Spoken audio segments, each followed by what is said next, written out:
Welcome to First Things First. I'm Brooke, and my pronouns are she and her. I'm Matty Mills, my pronouns are he and him, and before we get started, we'd like to acknowledge the custodians of the land on which we record. And for me today, that's the Gadigal People of the Eora Nation. And for me, it's the Wurundjeri people of the Kulin Nation. Let's get into it. Bit of different energy this episode than our last few. I feel like we've got, some more serious topics to talk about. Because I think it's really important. I think it's also a good representation of, I guess, how much growth and how much stuff has happened over time. And I think a moment, I guess, to acknowledge sometimes that you need closure.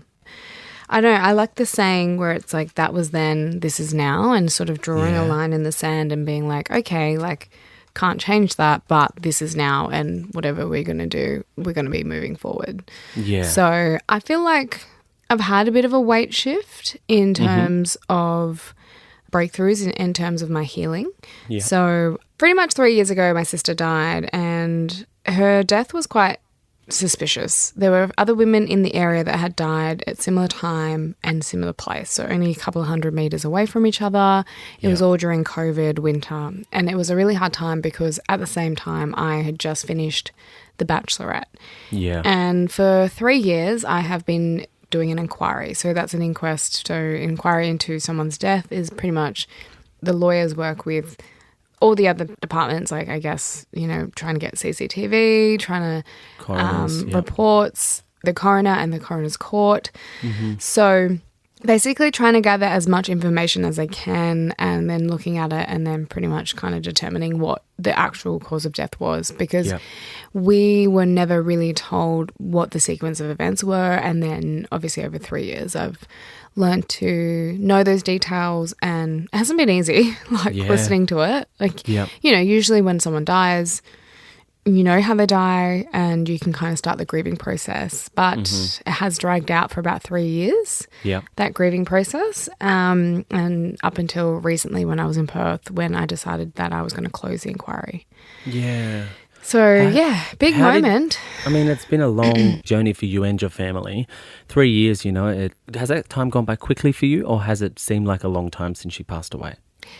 Both. In a weird way, it has gone so quick because the first year I was just so wrapped up in The Bachelorette and like all my jobs and the book and, I had all these obligations and responsibilities, and then all of a sudden it kind of all hit me at some point. And when I started the inquiry, it wasn't because I wanted to relive the trauma.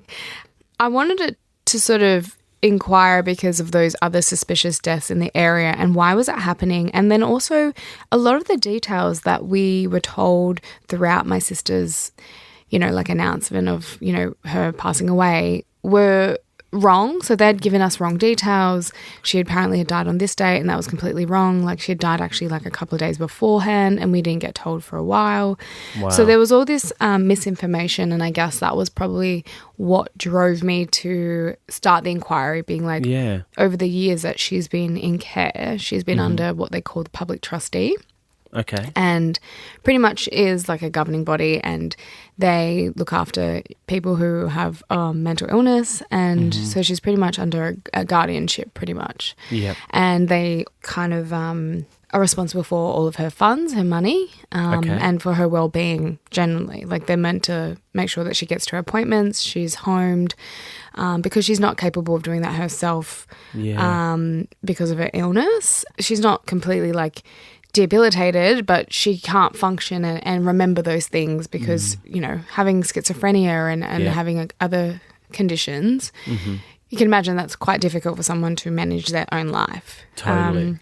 So these, governing bodies step in and they take care of all of that for people and try to manage that as best they can. But there was some negligence that was happening that I had seen over the years that didn't make sense to me, and I guess kind of felt like that was maybe what had kind of led her to be in this situation and I guess on the streets.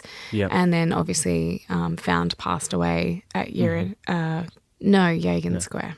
Yagan Square. Okay. Which is a very significant place for a lot of Aboriginal people. Yagan was like this warrior in the Noongar culture, and Yep. they named the central park called Yagan Square, which is it's like a central place where a lot of people will walk past, tourists. There's lots of cafes and restaurants, etc. Yep. So it's quite significant, but also very conflicting because how does someone pass away on the streets of Perth and no one notice them for hours and then, Yep. So It's been obviously 3 years. It's a long time to be sitting with that grief, and then to be able to make a decision, a really tough decision, not just for you but for your family. When did you start thinking that you might be stopping the inquest, and what led to that decision? Well, in another world, I probably would have loved to still continue. I think when I spoke to a lot of the lawyers, they give you sort of options of what we can do and what the information that they found, right? They go do the work and they're like seeking the information, I guess, and then they come to you and say, this is what we found. Would you like to move forward? And over 3 years, I've been like, yes, let's move forward to see what information they can keep getting. Yep. And it pretty much got to a point where they were like, the coroners declared the death, went ahead and did that without even knowing that we were in and doing an inquiry. So completely disregarded the family, out like us, in that, and declared without sort of, considering that there might be some, questions. Yep. And they don't normally do that, actually, but it just seemed a bit disrespectful. Yeah. But we couldn't, I guess, now because that's already locked in and sort of done, the report's done. Yeah, reopening it makes it so much more harder. Yeah. And so if he hadn't, or he or she or whatever, hadn't done that, it would be a little bit easier. Okay. But because they disregarded us, we've already been doing the effort for 3 years, and then, they've just gone ahead and done that. It just put us kind of back a little bit and made it more difficult to reopen and re-inquire, and so much more admin and so much more reporting into the reasons why. So I would have to be doing, actually like writing reports of why I want to inquire and these are reasons why, etc. Even the lawyers would probably be doing that with me as well. Yep. But because I'm the family member that is inquiring and opening the inquest, it would just be a lot of admin. And I think because of the place and time I am in my life at the moment, it was just a lot of emotional labour that I was not willing to take on. Yep. And, I actually had a therapy session before I decided to close the inquest. Okay. And I think that was a huge shift with me. Talking to my therapist about it, we did sort of a visualisation of, if my sister was still alive today, how would she feel if I was to continue this, and how would she feel if I decided that I was at capacity and I wanted to stop it. And I think for me, I was holding on to a lot of guilt because I thought that I had maybe let her down. Yeah. And it's a hard one because it's so conflicting, because the Bachelorette was probably one of the best moments of my life in terms of getting to experience that, the opportunity, and in, I guess, my career. But the reality, I think, is the fact that I was off frolicking and doing these, really glamorous things. And the reality is that my sister was living on the streets and homeless and vulnerable. And I had so much, and I still partly do have a lot of guilt around that, because I've always been, around, and I've always been so available for my family and my sister. And I just sometimes just wish I could just turn back a little bit of time and just make sure that she was okay, first of all, that I wouldn't feel so guilty for going and doing that in my life. I'm glad I did it, but at the same time, the reality is that it cost me a lot in terms of losing a family member, feeling guilty because this is a great opportunity, but it's not worth the sacrifice, I guess, in a way. Do you believe that if you didn't do The Bachelorette that you would have been able to stop the outcome of what's happened? Like, is that something that you question? Quite often, and I think I would have just been able to not control the narrative a little bit, but actually like step in and have things in place that I would make sure that she wasn't as vulnerable. Because I guess I've been doing that over the decade. Yeah. And I write about this in Big Love. You know, scrubbing like fucking vomit, piss and shit and blood like on, you know, a floor of a backpackers hostel place room where my sister is like, they're paying for the accommodation, but she's actually not safe to stay there. Just, this is the thing, and that's probably why I was so passionate about driving this inquiry forward, because there was such negligence, and if I was just there, I'd sort of be able to you know, control that. Control is the word, but you might have been able to, you know, support her more. But in saying that, I think that we both know, and I can speak from my point of view with family members who we want to support, and we want.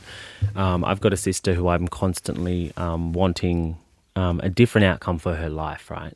And I think you know this, but all we can do is like be there for them when they decide they want to reach out to us. We can't always be the person who is steering their life, because it just doesn't work like that, you know? So it's like, as much as you feel like you wish that you could have supported her more in those moments and you know, the final moments, I definitely feel like we have to know, as people who want to help our families, that no matter what we do, it's up to our families whether they accept that help or not, you know.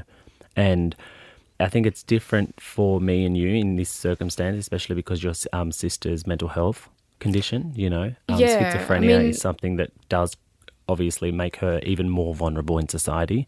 But I don't ever want you to feel like you didn't do enough, because no matter how much we do, no matter how much, there is still a level of accepting that help and support that needs to come from our families, you know? And a lot of the time they avoid it, because sometimes it comes down to shame. I see that in my own family. But I don't think that, you know, you need to ever put the blame on yourself. I'm not normally one to also point the blame to anyone else, but there has been a frustration and I guess like an inner rage that, you know, people who are schizophrenic or have mental illness are completely vulnerable, and they rely on the services that, you know, are governed by the government and by community service. And these people are meant to be taking care of these vulnerable people. Totally. They're meant to be, if not taking responsibility for them, because they are so incapable of doing that. Like, mental illness isn't just like, hey, one day I just decided that I wasn't going to manage my own life. Yeah. It is a condition. It's an actual change of chemical in the brain. Yeah. So it's not a matter of like, oh, I just need someone else to do all the things in my life now, like manage my admin, etc. Like, these people have had huge change, whether they've induced that through their own circumstance and experiences, it doesn't matter. They're still completely vulnerable. And I think that was the rage that was happening for me, was that the negligence that was coming from these governing bodies. Where is that money and funding going to that you're not putting into my sister, and you're not making sure she's safe and making sure that she's okay? Like, why are you paying for accommodation at a hostel with no lock on the door? And why are you allowing her to stay with like 40 other vulnerable people who probably all have mental illness, probably have substance abuse or like experience and trauma, and I just didn't understand. And I think, I think you're right. Like, I shouldn't blame myself. But there is a part of me that is smart and can put my foot down and has a power and has a voice to actually like step up for my sister. And I think for me, like, that's all I really wanted to do. And I have done. I know that I have. But at the same time, these services are the ones that should be the ones that are showing up and stepping up. And I just don't think they are. I think they're actually taking advantage and taking the absolute fucking piss. Do you think that if the inquest was to continue, that there would be that accountability that you're looking for? Or do you think that one of the main reasons you probably ended it was because you saw that probably wasn't going to happen? No, I actually think if I had more capacity and I guess more emotional capacity and I guess a little bit more like legal knowledge, I 100% think that I would be keeping these organisations accountable. Like, I think the negligence in terms of getting her death wrong and actually emailing that to our family just goes to show that they have no fucking clue. They have no idea. What did you mean by death wrong, if you don't mind me asking? They put the wrong date. They had no they had no cause of death. They had no idea of cause of death when she died. They just sent an email of being like, she's passed away and passed away on this date, and it was wrong. Yeah, wrong. And I had to contact the police constable who was actually on duty in that case to get the correct details. And then so when I called them out for it, obviously there was an apology over email, but it's like, well, who knows what? Like, and then why do you not know where she is? And why do you not know when she's passed away? Like, you guys are responsible. Like, the public trustee are responsible for managing her funds, but also managing her accommodation. Why was she living on the street? So this is my concern, especially during COVID. Like, it's peak winter. The fucked thing for me as well was that my sister passed away at Yagan Square, and I was pissed off at Channel 10 because they blew up this massive fucking promotional photo of me right in the middle of Yagan Square. Wow. And my sister died in September. And The Bachelor didn't air until like mid-October. So they had plenty of time to change those dates and that option, and they didn't. They decided, Brooke won't care.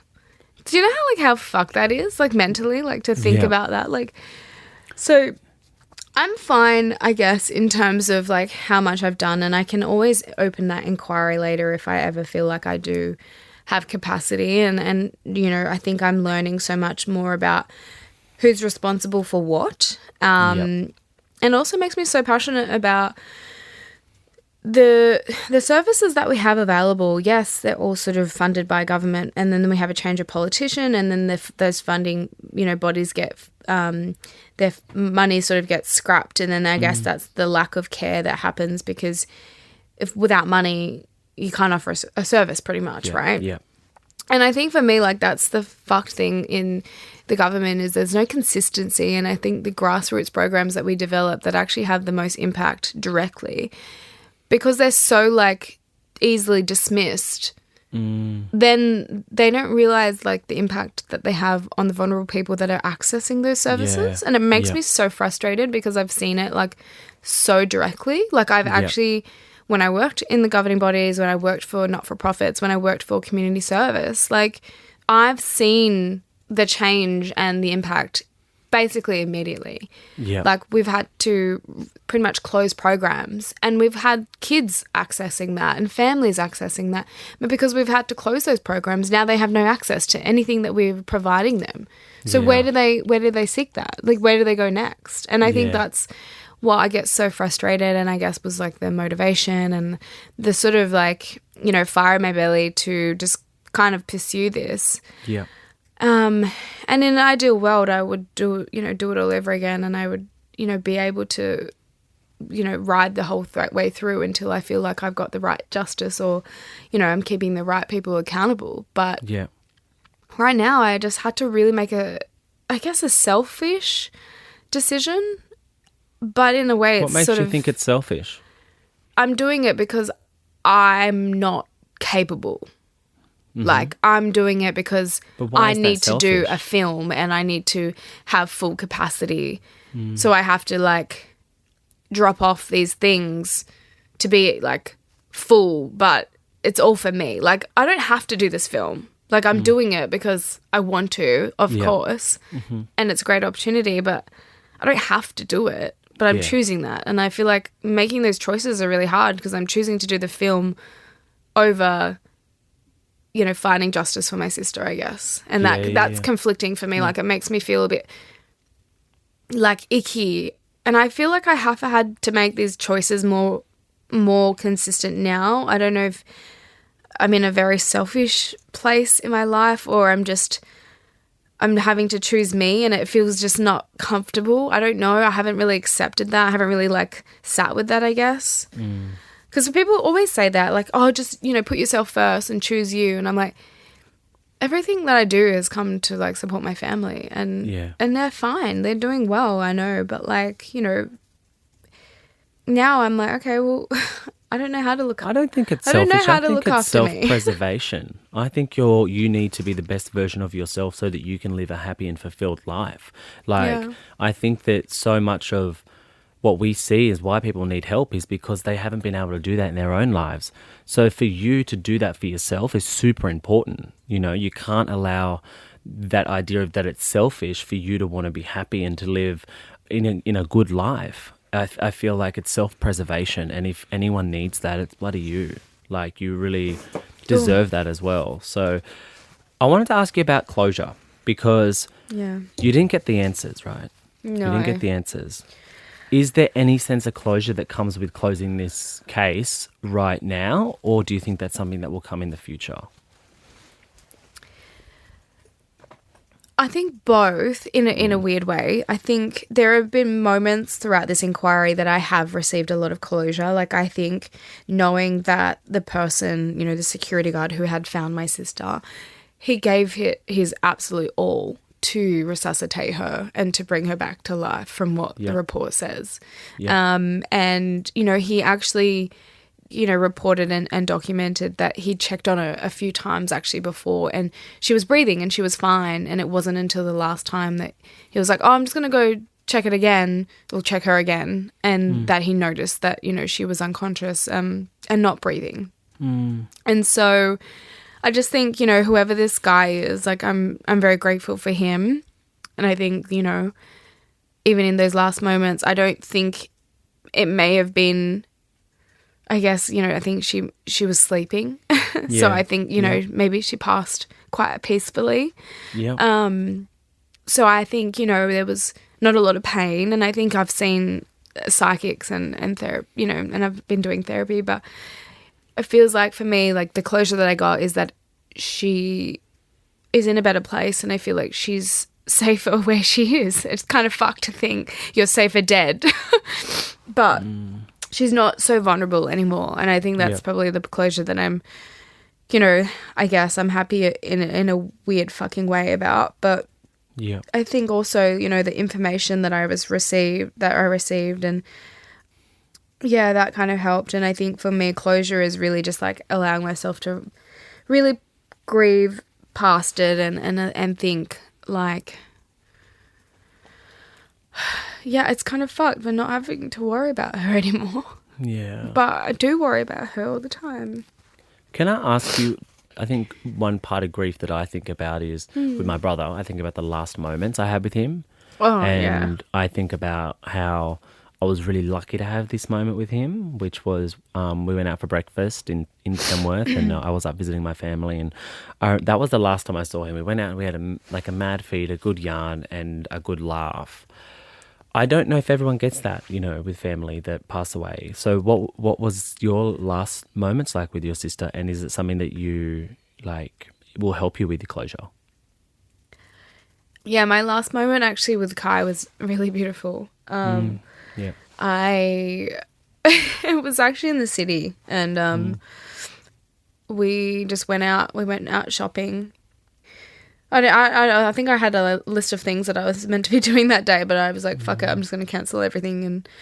And so we went to what they call the Carousel, which is like a shopping centre in Perth, and we went shopping. I got her like this little Nokia phone so that I could call her. I do that exact same thing for my family. Set it all the up time. with the my SIM mum, card, and you put your details in because they don't have the ID. Like, it's so like unique to our experience, you know.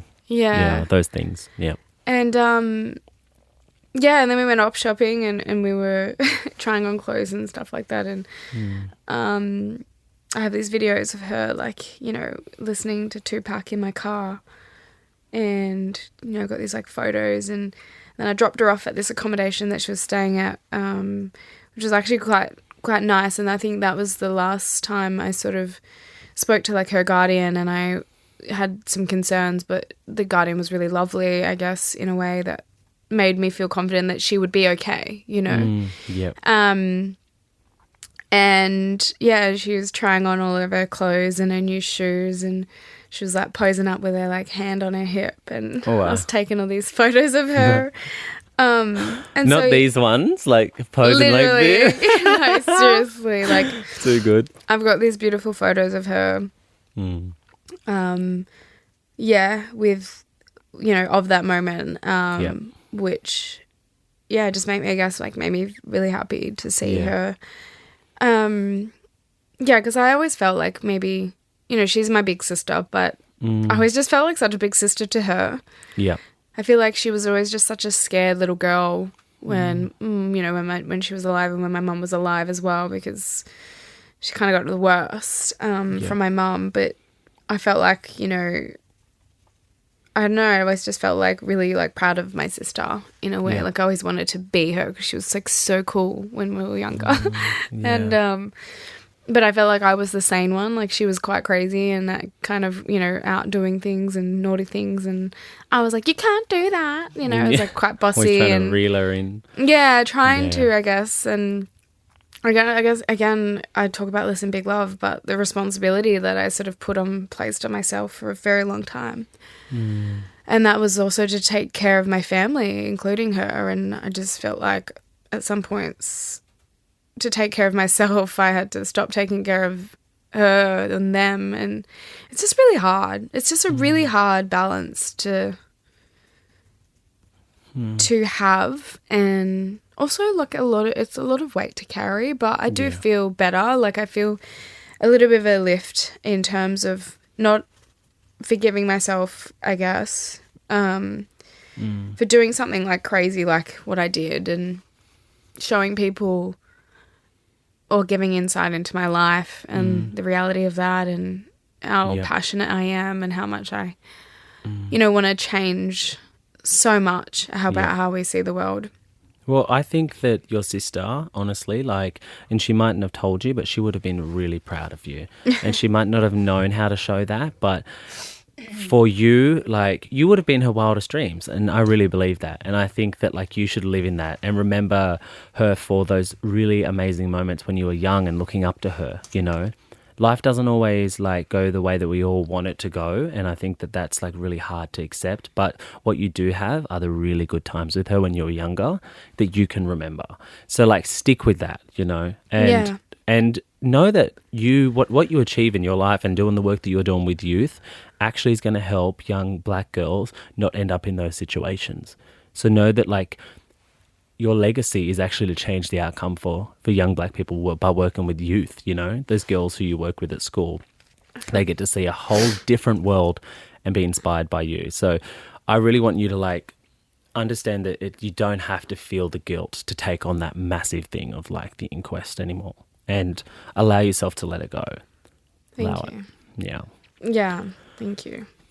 Well, I think that's probably all we have time for, but thanks sis for sharing and being so vulnerable about this. I know that there's so much more to talk about and unpack, but you obviously do the work as well, you know, in your therapy. And I think that that's super important. But if anything that we've spoken about has triggered any of our listeners today, we're going to put some notes in our show notes. Yeah, we're going to put some contacts, some resources. That's what I'm looking for, the resources in the show notes for mental health help, Lifeline, but also Lifeline 13 Young. 13 Young. Yeah, that's it. But thank you so much for listening.